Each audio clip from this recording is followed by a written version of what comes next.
Mr. President, how you doing? How are you? Good. Good to see you. That's nice to see you. How's the baby?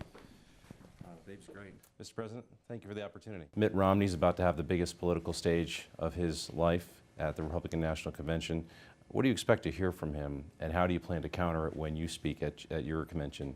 I suspect that we'll hear at the Republican Convention what we've been seeing in the millions of dollars worth of ads that have been running all throughout the country, and they basically have one message, which is the economy is not where it should be, and it's Obama's fault. And there will be variations on that theme.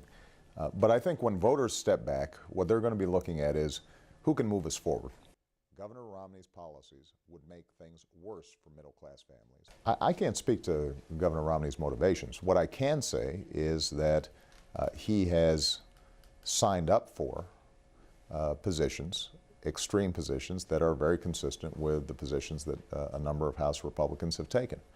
And whether he actually believes in those or not, I have no doubt that he would carry forward some of the things that he's talked about. I don't think that he would back off a $5 trillion tax cut at this point. He's made that the centerpiece of his economic argument.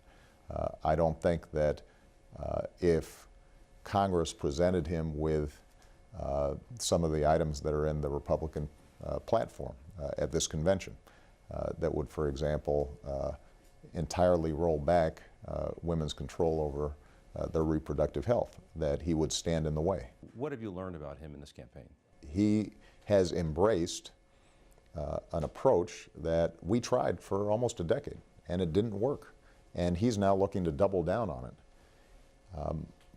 What we've also seen is Governor Romney has not been willing to, I think,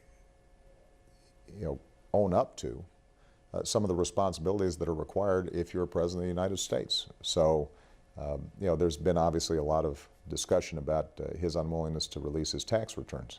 Specifically in the debates in that format, a lot of people are going to be paying attention to see. My sense is Governor Romney's a very capable debater. I think he did a very good job in his primary, scoring points. The challenge he may end up having is the fact that some of the core arguments he's making against me just aren't based on facts. So probably the most prominent argument that he's been making for why voters should vote for him is this notion that Obama took the work requirement out of welfare and he'll put it back. The problem is that every fact checker, every reporter who's actually looked at this says this is just made up.